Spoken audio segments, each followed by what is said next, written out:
Welcome to the Sono Genetics podcast. I'm Patrick, the co-founder and CEO of Sono. Our guest today is Ella Road. She is the playwright behind The Phlebotomist, which has received some rave reviews, including from The Guardian, calling it a gasp-worthy dystopian thriller. And it's also had a couple of mentions in The Economist, not just for the writing and acting, but for some of the interesting ethical questions around genetics and genetic testing that it tackles. So it's really great to have Ella on the podcast. Thank you so much. For those of us who have not had a chance to see the play, would you mind just giving us a quick overview what it's all about? Maybe no spoilers in case people do decide to listen to the BBC version that's coming out soon. Of course. Well, it's very nice to be here, so thank you for having me, first of all.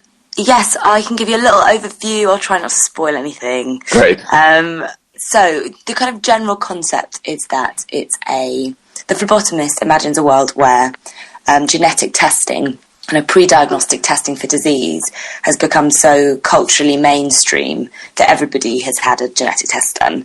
And people have started to rank people according to their perceived genetic quality, and a kind of ratings system has developed as an easy way of understanding people's genetic quality, because obviously when you get a genetic test done, the amount of information you're given is huge, and as a kind of way of consolidating that information, people have started to use a rating system from 0 to 10 to help people to kind of understand what their genetic test means.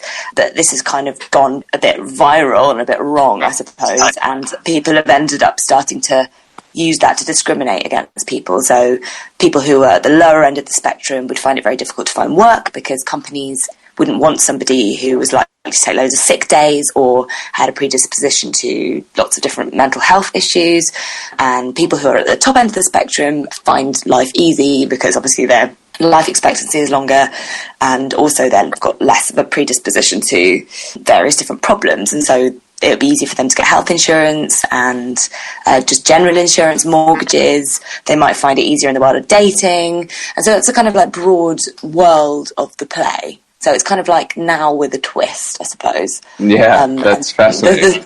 The story kind of centres around three young people, a couple, Aaron and Bea, and their friend Shah, as they try and navigate this pretty strange new social order.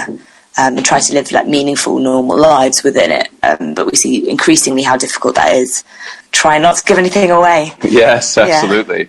Yeah. No, that's great. And I mean, some of these things they call it a dystopia, but some of these things aren't so far from reality, are they? I mean, the inspiration, you can see that in the coming decades, we may actually see this kind of future, right? Hopefully it's not going to be that bad, but people in the US, for example, are always very concerned about discrimination from insurance companies. Where did the inspiration from this actually come from? Was it these kind of larger events, or was it something in your life, or what was it?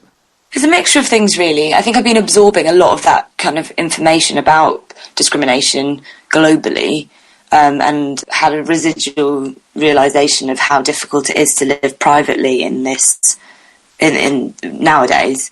So I suppose it probably came from a general environment of that.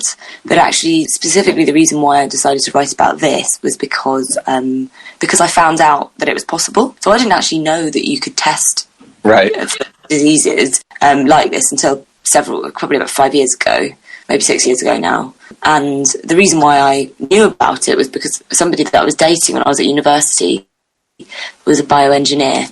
Well, he was an engineer, he's now in bioengineering, and he was looking at what he wants to do after uni. So I was applying to drama school and kind of doing all my applications to be an actor, and he was looking at all these amazing biotech programs. And I remember us watching this video together explaining how you could do pre-symptomatic genetic testing for cancer. And we were watching it, and kind of his reaction was, wow, this is absolutely amazing, and this is what I want to do with my life. And my reaction was like, wow, this is amazing. This is amazing, but like, isn't this really ethically complicated? And my imagination went into the kind of like dystopia zone, and I suppose his went into the like, no, I want to help people with this zone, and which probably shows how different we were. But yeah, I think that was like the starting point for it, and I started to do lots of research after that point about what was possible, and realised just quite how quickly this area of scientific research was moving. And it wasn't that I was like, oh, I think I want to stop this. It was like I was actually just amazed by it, and I I don't want to stop it. I think it's incredible. Yeah, but actually, I think that the kind of creative in me thought, where can we push this to its worst extreme, and what happens if it is used in the wrong way? Right. It is like you have the power to just imagine this alternate universe, right? And who knows if we'll end up there or not, but it's interesting to just take some of these things to their logical conclusion. Yeah, absolutely. And also sometimes they're not so logical conclusion. I think that, one of the most amazing things about working in the arts and being able to make up stories is that we can actually just explore versions of things that we can imagine. They don't even have to be that realistic. I mean, I think that the world in The Phlebotomist isn't that far from reality, and that is, one version of it. There's obviously another version of that story where we push it even further. There's another version where we don't. There's a kind of, I think... Right. Forking paths. Absolutely. I think that I feel very blessed that I work in a kind of industry where the currency is the imagination. And so, what we have is we are given the opportunity to ask what if all the time and push things in different directions. In the spirit of that, what are some decisions that we, the collective we as humanity, might make in the next few years that will decide, you think, whether we head towards the future that you described or some different one? I think there are some things that are kind of legal and, require government intervention, and that those things are confidentiality laws and right. a broader understanding in the general public of what is currently possible in terms of genetics, and also what their rights are when it comes to confidentiality, and also, what steps that they can take to make sure that they aren't putting information out there that can then be manipulated. And those things I'd say are up to governments to right. Put in place. And then I think there are some slightly more broader cultural things. I mean, one of the things that the play explores is not just the fact that this science is available, it's the fact that it intersects with a culture of judgment and ranking and right. discrimination and kind of an obsession with investment and return, and a kind of almost commodifying of human life. And I think that is something which is a cultural trend. We can't have laws to prevent culture from right. developing. And actually, for me, that is almost the more interesting side of it, because for some reason, it's very often we can't really explain why certain cultural trends go viral. Why suddenly one day we're all obsessed with a particular thing, or, how in the world of the play, suddenly everybody's completely obsessed with health and completely obsessed with the future and, what their bodies are going to be in 10 years' time. And I don't know exactly how we prevent against that.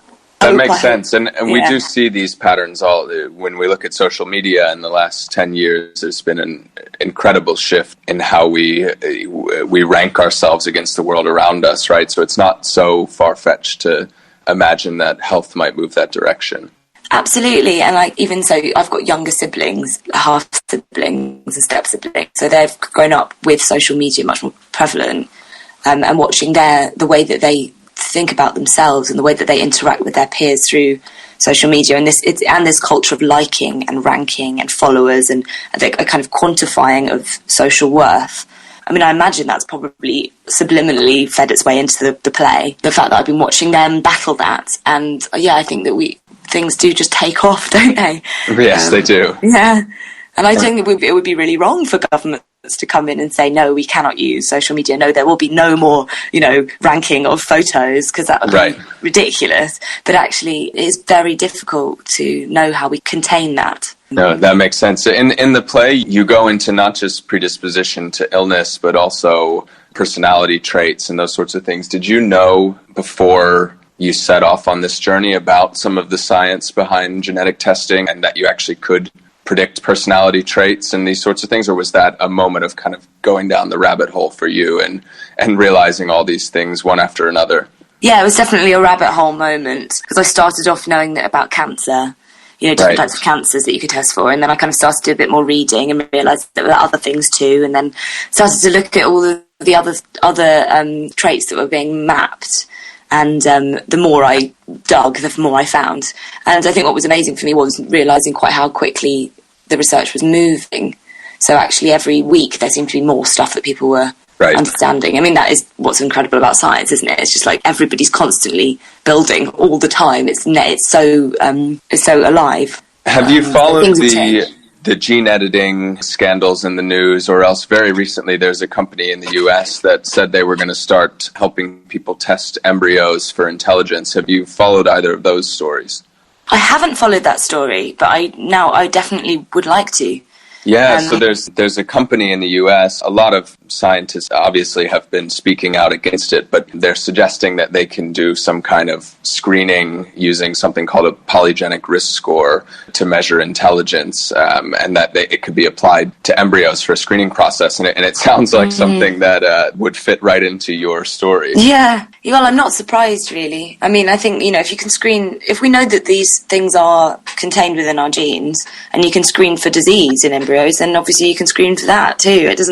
For me, that doesn't seem such a leap. It's just about the fact that people that are allowed to do it, which I then find a bit icky. Yes, and that people would choose to do it as well and make a business out of it. There's the government piece, but then there's also, there's some kind of base level of ethics, I think, that for a business you should hold yourself to.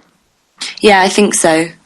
I think it's a difficult one, though, isn't it? Because there are some particular diseases that if you were able, that you're able to screen for, or it feels relatively clear cut, you think, well, actually, it maybe I wouldn't feel comfortable bringing a baby into the world knowingly with that disease. Right. And I feel like that feels it's still complicated. It's still bloody ethically complicated, but it's not like it doesn't feel too difficult to make that decision, I think. But there are it's really difficult to know where you then draw the line, because it's obviously massive sliding scale.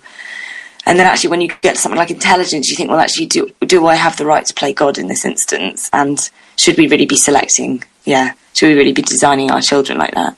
Yeah, and I think you put it really well. There's a continuum of all of these different traits or conditions, and where everybody draws the line is so different. I mean, we, in my research capacity, work with a lot of families with rare conditions, and actually everyone that you ask has a different outlook on it, whether editing or early detection is the right thing or the wrong thing to do. So it's really hard to draw a line in the sand.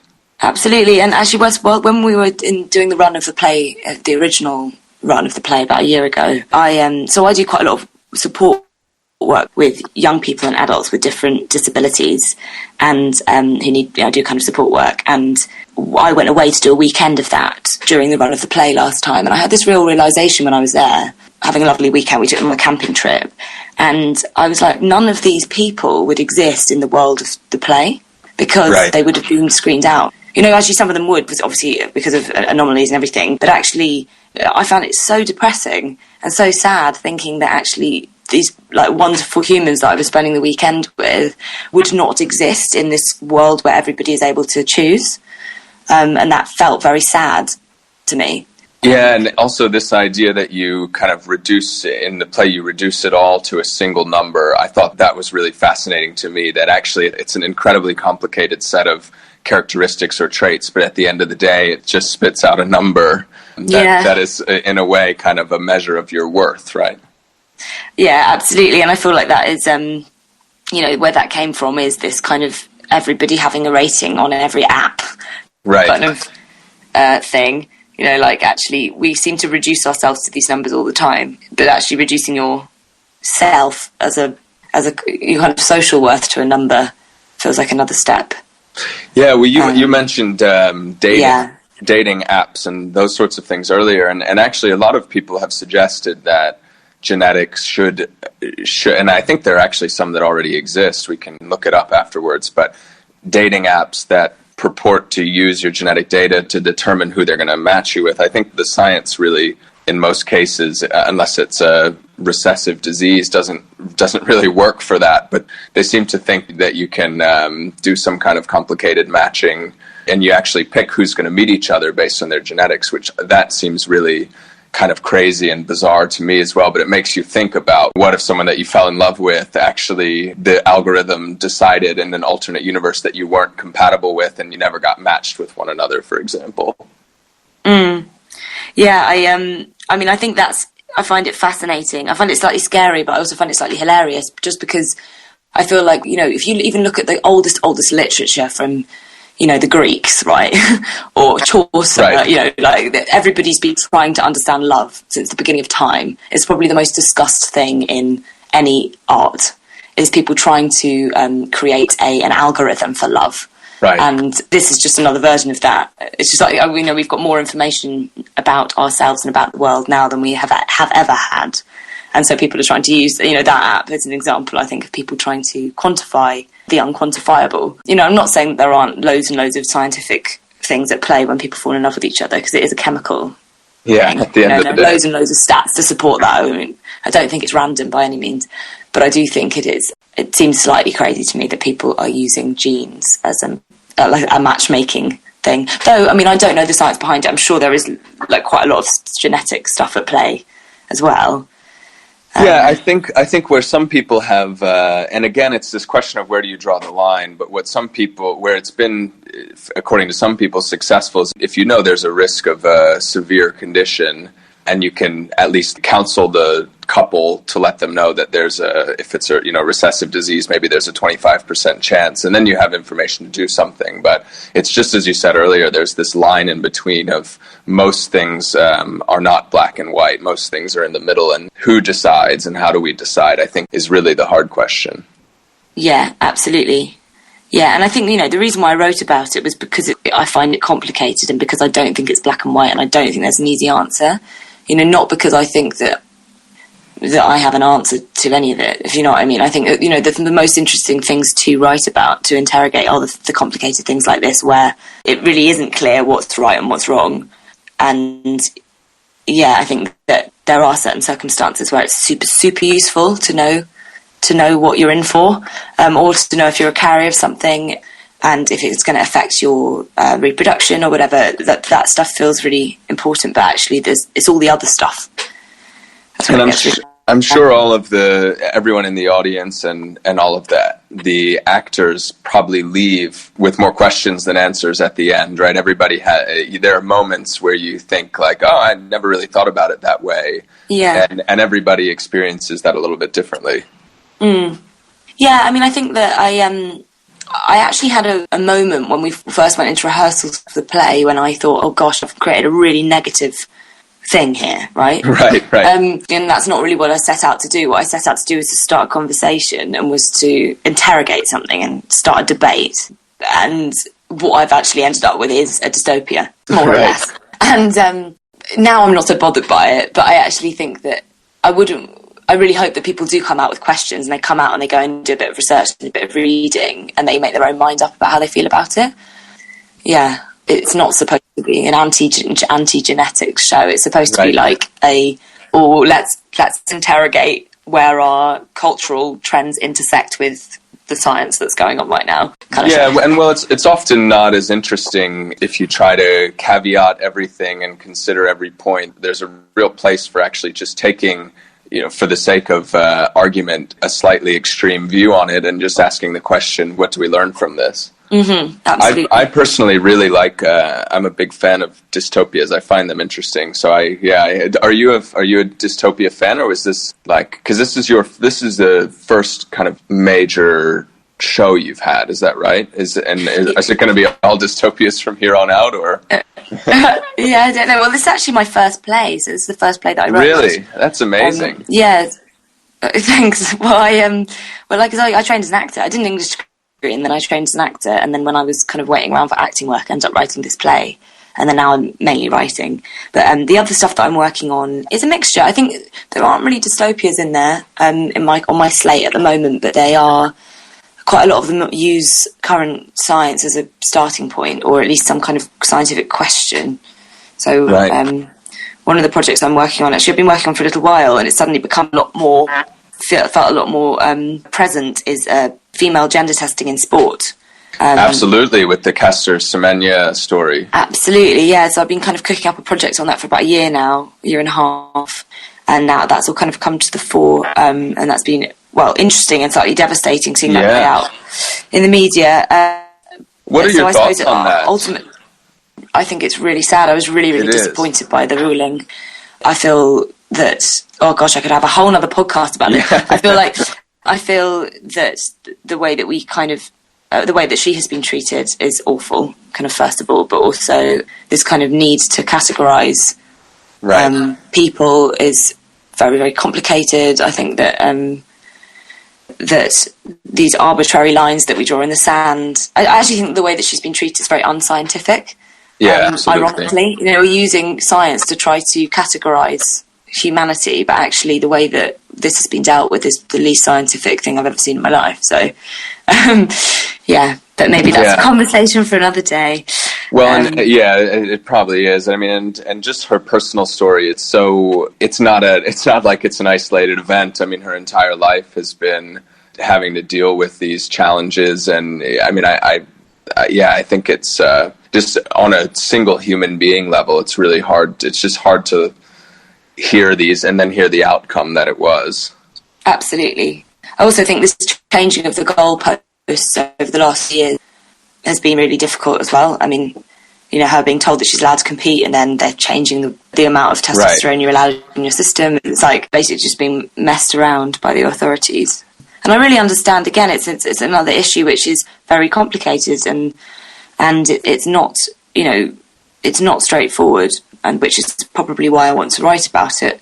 Right. It does actually really impacts real people, as we've seen with Caster Semenya. Like, she's been dicks around. And that's tough. Yeah, and you're right. It's I mean, I'm sure we could have someone on that would take the completely opposite stance, and it's just a complicated question, isn't it? But on the individual level, you never want to see anybody treated like that. Absolutely not. Yeah, no, I do appreciate that. More broadly, about trying to kind of protect the female category in sport is something that is the ultimate goal, and it's I think done with the right reasons, but I think it's been done in the wrong way, and actually it's chaos really, because they don't know. It's just been kind of it's been like watching a car crash. Right. Yeah. So is that your main project right now, or do you have a couple other things that you're working on as well? No, I've got quite a lot of different things at different stages. So that's in a very early stages, I'd say, that project. And I've also got a TV. Well, we're actually doing a TV adaptation of The Phlebotomist. But great! It's really, really early on at the moment, so I can't really speak that much about it. But we are cooking that up. And I'm also doing another TV series on Channel 4, which is it's actually about memory. Oh, interesting. So it's got something else quite sciencey. But the story itself is a very kind of human story, small human story. So it's not really dystopia, it's more just like looking at the potential for neurological memory erasure and like looking at how we can suppress and erase trauma. Wow. Which is, really fascinating. Is that possible? I'm sure there are people working on it. Yeah, they've been working on it for a while. I mean, they've been doing experiments in mice and other mammals for a while. It's not currently, as far as I know, being trialled in humans, but the potential is pretty huge. I mean, I think they worked out how to do it. It's more about, again, it's another ethical one. It's like, what do we do if we snip out a bit of somebody's memory? And, should we question? Yeah, of course, yeah. Well, and a couple of other plays which are a lot less sciencey, I'd say. They're more human questions, maybe. I mean, I think when you break anything down, you could probably turn it into a scientific interrogation because it's all linked up. But I'd say those are the projects that are using a kind of current scientific debate at their core, and the other ones are much more about asking questions about, one of them is about the taboo of regretting having a child, and the other one is about altruism. So they're kind of a bit of a mix, I'd say. Yeah, great. Yeah. That's fascinating. I mean, all of these, I always come at these things with a genetics hat on, but there's a small role that genetics has to play in all of that. Altruism is one of the very fascinating questions around genetics because it doesn't seem obvious from first principles why it would happen, but if you dig into it, then it does start to make sense. Absolutely. That was one of the reasons why I started writing about it, actually. I think ultimately the play is not going to be about the science at all. One of the reasons why I started to get really fascinated by it was because I was desperate to try and work out whether or not altruism was an evolutionary thing. Whether it must be. If it exists, it must be. But you're like, I was trying to reconcile this kind of selfish gene debate with actually altruistic behaviour and it's the idea that the genes are selfish, but we don't have to be. Right. It's some emergent property. Yeah, we don't have to be. Yeah. No, I think it's really, really interesting. Well, fascinating. We'll definitely keep up with that and share it when all these things come out. I know we've got to close up here because we're running out of time. Do you want to share your Twitter or website or anything like that so people can follow your work? Yes, please. I mean, I don't have a website. I'm not very good with tech, ironically, maybe. But I can be found on Twitter at Ella_Road. And I think that's pretty much the only social media I use. Great. So yeah, find me there, and I normally post about work and upcoming stuff. Wonderful. Thanks so much for coming on the show. We really appreciate it. My pleasure. Thank you so much for having me. Thank you all very much for listening. As always, You can send your feedback, including any questions you have, guests you'd like to see on the show, or anything else to podcast@sonogenetics.com. We'll read and respond to every email.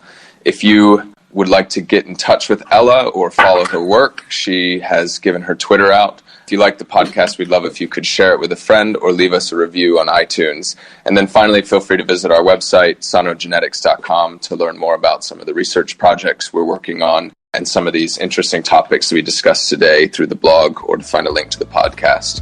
Great. Thanks so much. And thanks, Ella, very much for your time. My pleasure. Thanks for having me. All right. Speak to you soon.